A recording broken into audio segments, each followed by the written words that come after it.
Hello everyone, welcome to our channel, and today we will see how we can order items on Shein app. So for that you need to open up Shein app, and after that select any item of your choice that you want to order. Suppose I want to order this one, so I would just select this one. After that I will select the color that I want to order. Suppose I want to order this color, and also choose the size that you want to order, and then click on add to cart. After that, this item is added to your cart, and you can access your cart by clicking on the top cart icon, where you will be able to see this red colored one item. Since one item is added to your cart, that's why it is showing that. And after that you can click on checkout on the bottom. It would ask for your shipping address where you want to ship your order, so just provide your order, your first name, and click on save.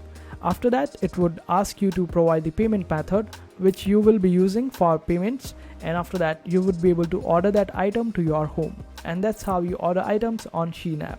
I hope this video was helpful. Make sure to hit that like button and also subscribe to our channel for more helpful videos.